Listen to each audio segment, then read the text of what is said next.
L'honorable député. The honourable member for Abitibi-Témiscamingue.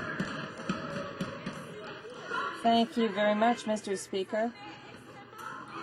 I'm very pleased to be able to participate in today's adjournment debate because we're in a very special situation. We have voted 159 times on a bill.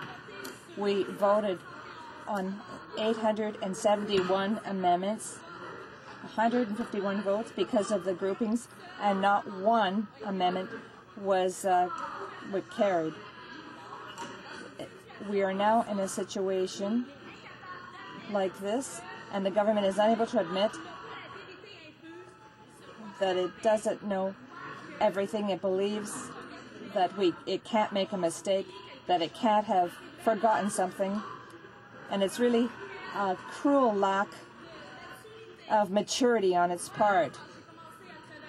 When I began to work as a nurse, I learned that I wasn't perfect, that I might make mistakes, and the worst thing that what we can do is to commit the error over and over again. Now we're dealing with the F-35s. The government, in its obstinacy, has been unable to admit at various stages throughout the process that it didn't listen to the opposition. Perhaps our arguments may have made sense, but no, it continued on in its course, and now we've got this mess. We have a lot of questions with respect to the F-35s, and when we ask questions, the Secretary of the F-35s does not provide proper answers. We've asked questions to the Department of Public Works. I'd like to specify that the poor management of this F-35 program has cost money. There are people who have worked on this file, and this has cost money. Obviously, it's not as much as the cost of the F-35, but I can assure you that a lot of Canadians are going to be hurt by this poor mismanagement.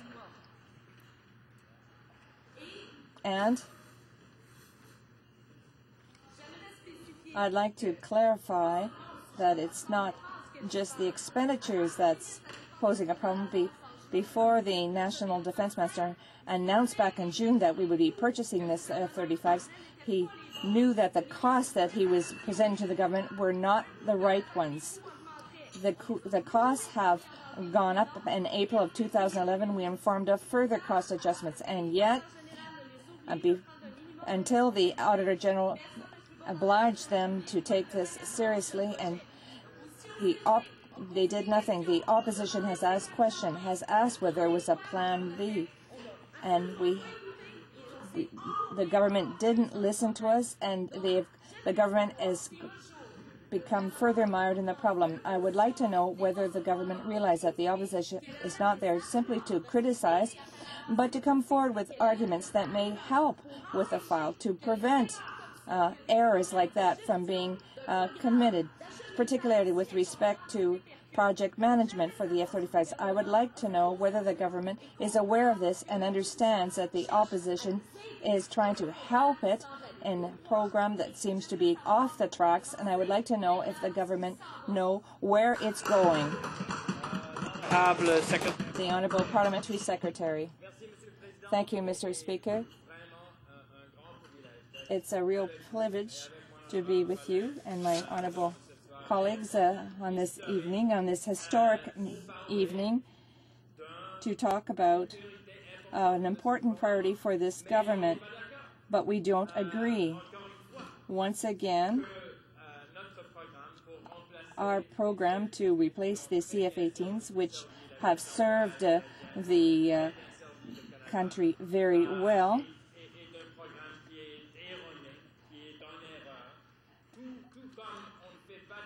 we are not going to make any apologies for all the efforts we've put into putting forward this budget that we have just passed after spending 2 sleepless nights on the insistence of the opposition. I would like to state that on June 13th, Wednesday, June 13, 2012. Well, that's what today is, in fact. This is a historic day for this replacement program because we are now in the process as a government to keep our promises, delivering the goods with the announcement we made on this very date with respect to the establishment of this National Secretariat for Supply for Canada. It's great to be able to have this opportunity, Mr. Speaker, because we made this promise a couple of months ago. It has taken time to assemble the right people, the right outside expertise, including a former Auditor General of Canada, who is joining the team on this Secretariat, as well as all the relevant departments, to make sure that we are actually hitting the standards that we know we can hit in the Government of Canada and that we have hit before in military procurement for the National Shipbuilding Program. Now, as the member well knows, we've been a partner in the Joint Strike Fighter Program since 1997. That has brought enormous benefits to Canada. Her leader disagrees, doesn't think there are jobs flowing from this program. There are. We will continue to show it, prove it. Canadians know it. In 2008, the Government of Canada announced its intent to replace the CF-18 fleet with a next-generation fighter capability. That was part of the Canada First defence strategy. And then in July 2010, we announced our intent to acquire the F-35 aircraft. We don't apologize for any of that. It's history. It's part of our policy. It's part of our program to replace the CF-18, which has been going on under two governments for over a decade. But the Auditor General's report of this spring is also history. Its recommendation was important. We accept it. We accept the conclusions, and that's why we are going beyond them by not only agreeing to put forward full life cycle costs, but establishing a 7-point plan which this Secretariat will oversee. In conclusion, Mr. Speaker, let me just emphasize that the role of this Secretariat will be to the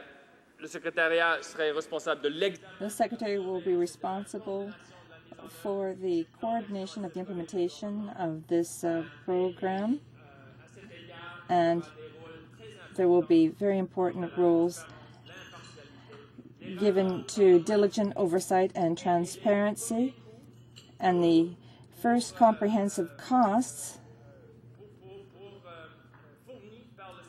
provided by the Secretary will be available in the fall.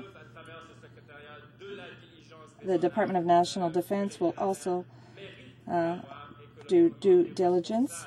This is a responsible government. Thank you very much. The Honourable Member for Abitibi-Témiscamingue. Mr. Speaker, I find it quite ironic that the Parliamentary Secretary has bragged about this 7-point plan put forward by the Public Works. This plan has not even been respected by this government. I asked the Minister why the cost estimates will not be revealed 60 days after the tabling of the report as stated forth in point 3 of the plan.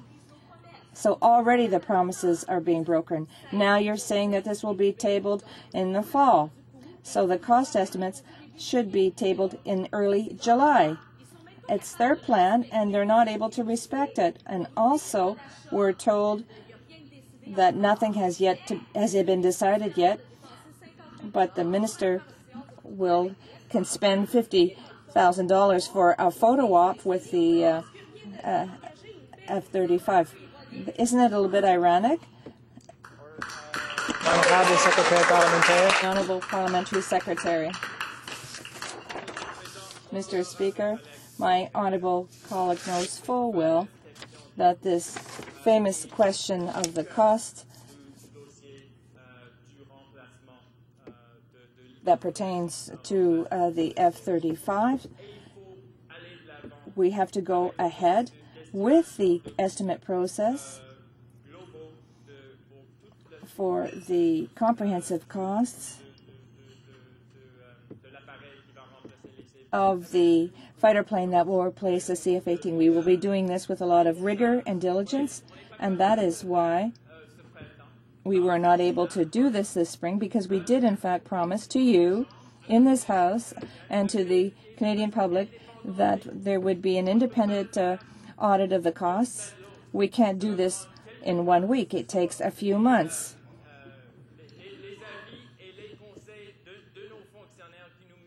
Our public officials are telling us that they will have a better answer for us in the fall.